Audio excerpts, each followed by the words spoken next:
Pernah gak sih lo ngerasa lebih sensitif dari biasanya? Kadang suka tiba-tiba marah karena hal kecil, males ngelakuin apa-apa, demot banget kalau ngelakuin sesuatu hal. Gejala yang gue tanya barusan adalah gejala stres yang sebenarnya emang wajar banget terjadi di kehidupan semua orang. Normal banget untuk lo ngerasa capek secara emosional ketika lo merasa tertekan karena beban ataupun masalah yang berat. Tapi ada juga loh gejala-gejala stres yang sebenarnya serius banget. Kalau lo ngerasain gejala-gejala tadi dalam waktu yang lama banget, emosi lo gak stabil, capek lo gak hilang-hilang, bahkan lo males banget dan tidak termotivasi untuk ngelakuin semua hal itu, ada kemungkinan lo terjadi emotional burnout. Disinilah kesehatan mental lo beresiko sangat tinggi buat terganggu. Di video kali ini, gue bakal bahas tentang tanda-tanda dari emotional burnout dan cara mengatasinya. Lo tonton video ini sampai habis, dan jangan lupa like dan subscribe channel YBC biar lo gak ketinggalan video-video lainnya. Emang apa sih yang dimaksud dari emotional burnout? Emotional burnout adalah keadaan mental yang negatif dengan berbagai macam gejala, mulai dari gejala fisik, emosional, dan perilaku. Emotional burnout ini bisa bikin kita tuh nggak berfungsi dengan normal dan bisa bikin kita ngerasain stres yang parah. Emotional burnout ini terjadi karena akumulasi dari stres. Maksudnya gini, lo kan tiap hari pasti ngerasa stres nih dari berbagai macam masalah.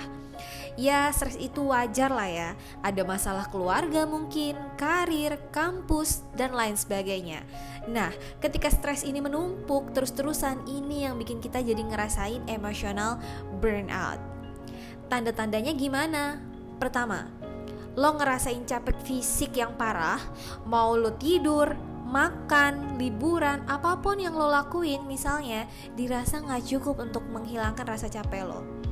Ketika lo meluangkan waktu buat istirahat pun, kalau lo sedang ada di fase emotional burnout, lo bakal tetap ngerasa bahwa lo itu kecapean.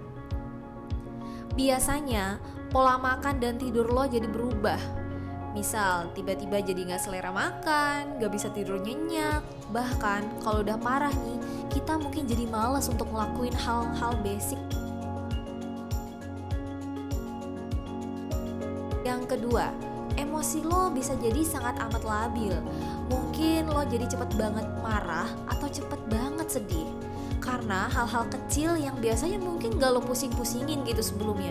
Kemungkinan lo juga bakalan jadi pesimis dan negatif banget memandang sesuatu hal jadinya. Ya demot lah di semua-semuanya. Itu yang kedua.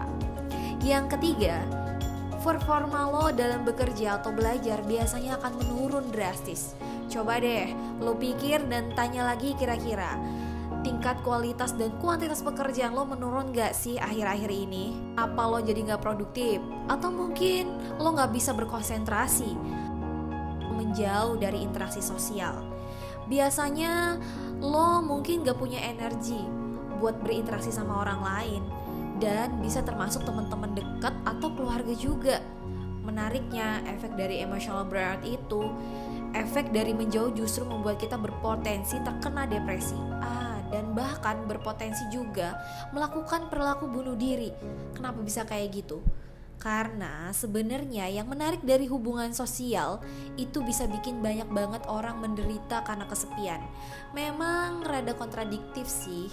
Ya kenapa menarik diri padahal lo butuh interaksi dan support dari orang lain. Well, emang menarik tapi kalau gue bahas bakalan kebanyakan. Jadi gue bakal bahas ini video selanjutnya.